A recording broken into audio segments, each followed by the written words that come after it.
যাকাত ফরজ হওয়ার জন্য সম্পদ সারা বছর থাকতে হবে।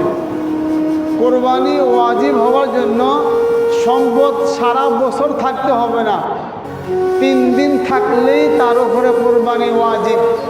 ঈদের দিন, ঈদের পরের দিন, ঈদের তৃতীয় দিন। ঘুমায়েন না, একটু আমার দিকে তাকান।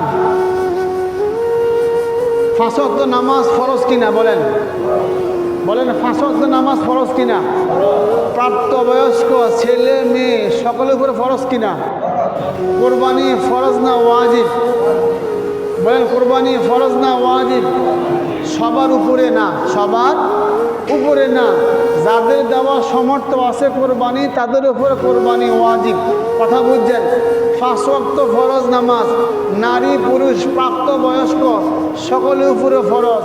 কোরবানি সকলের উপরে ফরজ না। যাদেরকে আল্লাহ তাআলা তৌফিক দান করেছেন, সমর্থ দিচ্ছেন, তাদের উপরে কোরবানি দেওয়া ওয়াজিব। এখন আমার কথা হইল, ঘুমায় না, এখন আমার প্রশ্ন হইল যে 5 ওয়াক্ত নামাজ ফরজ পড়লে না পড়লে, 5 ওয়াক্ত নামাজ যে ফরজ আমি পড়ি না, আমার ছেলে পড়ে না, আমার বউ পড়ে না, আমার মেয়ে পড়ে না, আমি পড়ি না, কোনো আফসোস লাগে না, দিলটাও খারাপ লাগে না।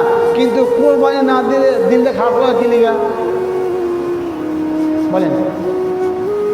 কোরবানি তো ওয়াজিব। ফজরের নামাজ পড়লেন না, জোহরের নামাজ পড়লেন না, আসরের নামাজ পড়লেন না,